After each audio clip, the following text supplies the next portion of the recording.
Hello,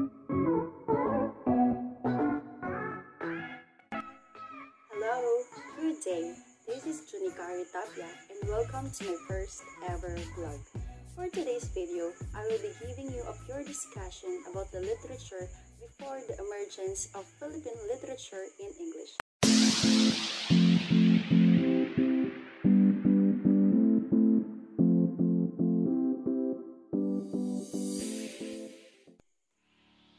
The diversity and richness of Philippine literature evolved with the country's history. Hence, the Philippine history started in 1521. There are three specific periods before the American colonization. These are the pre-Spanish period, Spanish period, and the Revolutionary period.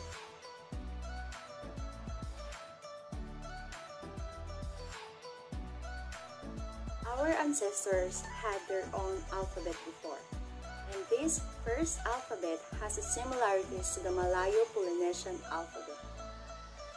Ancient Filipino people made up interesting narratives to involve themselves to reality and to express their feelings, beliefs, and judgments freely. During this period, it was characterized by legends, folk songs, folk tales, epic, chant, riddles, maxims, epigrams, and sayings. Legends. These are forms of prose, the common theme of which is about the origin of a thing, place, location, or name. The events are imaginary, devoid of truth, and unbelievable. Its aim is to entertain. Folk tales. It is stories about life, adventure, love, horror, and humor where one can derive lessons about life. These help us to appreciate our environment, evaluate our personalities, and improve our perspectives in life. Epic. It is a long narrative poems in which a series of heroic achievements or events, usually of a hero, are dealt with at length. Sayings.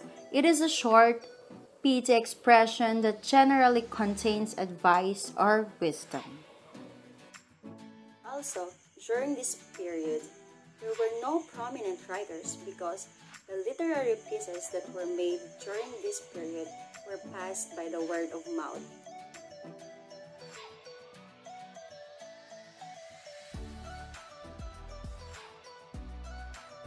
In 1565, the arrival of Spaniards brought Spanish culture and language. Before the Spaniards came here in the Philippines, they have already set of laws which is known as the three Gs. The first G among the three Gs is gold. It is the accumulation of wealth. The second one is glory. It is the supremacy of Spain over Portugal as a superpower. And last is God. It is to convert the natives to Christians. Spain also brought liberal ideas and an internationalism that influenced our Filipino writers to understand the meaning of liberty and freedom. During this period, Alibata is known as the first Filipino alphabet.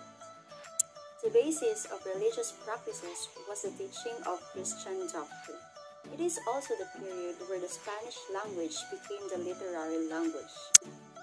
In this period, religious literature was invented. These include Passion and Cenaculo. Passion. It is a Philippine epic narrative of the life of Jesus Christ, focused on his passion, death, and resurrection. Cenaculo. It is a play depicting the life and sufferings of Jesus Christ. The religious literature comes with a non-religious literature which is called the secular literature. This includes awit, corrido, and narrative prose. Awit. It is a type of Filipino poem which consists of 12-syllable quatrains.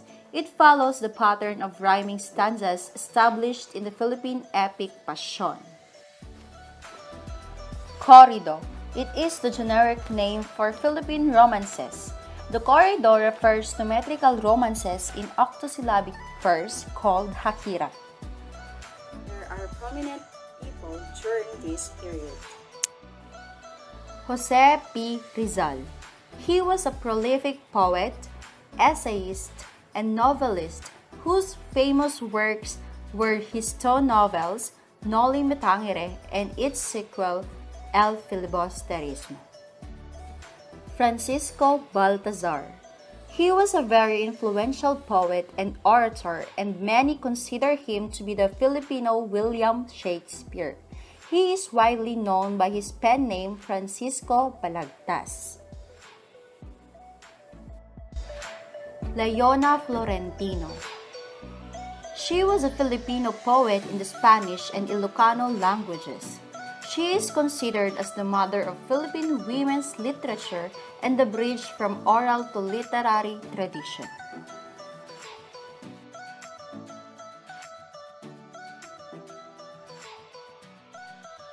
And after Spanish period, here comes the Revolutionary period. In this period, Filipino writers continue to bloom the Philippine literature in various languages. Filipino works reached abroad and bulk of literature became available via mass media.